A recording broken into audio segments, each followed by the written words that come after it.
Isang video ngayon ang kumakalat sa social media na kung saan nga ay makikitang sinundo ni Dominic Roque si Bea Alonzo sa airport dahil galing nga ng Hong Kong ang nasabing aktres.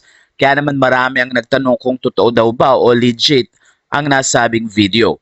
Umaasa kasi ang maraming netizen na sa kabila ng pinagdadaan ng krisis at issue ng dalawa ay muling magkakabalikan ito.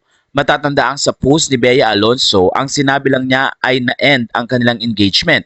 At mukhang nagkakaroon nga ng usap-usapan dahil bago pa man daw umalis or pumunta ng ibang bansa, si Bea Alonzo kasama ang kanyang mga magulang ay nagkaroon ng pag-uusap ang dalawa.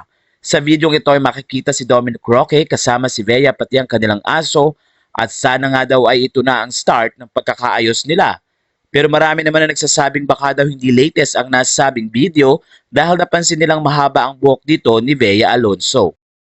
Pero nanindigan ng maraming mga fans na latest lang ang nasabing video dahil kung mapapansin din ng Instagram ni Bea ay tama lang ang length ng kanyang hair na hanggang balikat nga. Kaya naman ayon sa mga fans sana nga daw ay ito na ang simula ng pagkakaayos ng dalawa.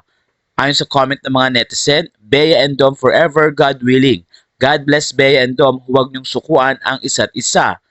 Nakakamiss naman ang ganyan. Sabi pa ng isang comment, sumunod pala siya nung umalis siya. Miss you Bea and Dominic.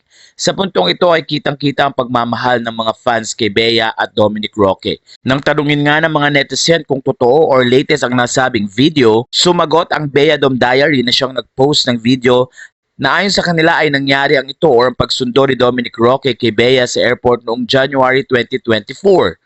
Sabi ng isa, wow, sana ito na yung simula pag-aayos nila.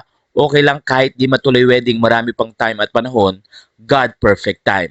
Sa puntong ito ay umaasa rin ng mga fans na ito na nga ang sign ng kanilang pagbabalikan at kung hindi pa nga ready na magpakasal, mas magandang siguraduhin muna ni Bea at Dominic ang kanilang relasyon.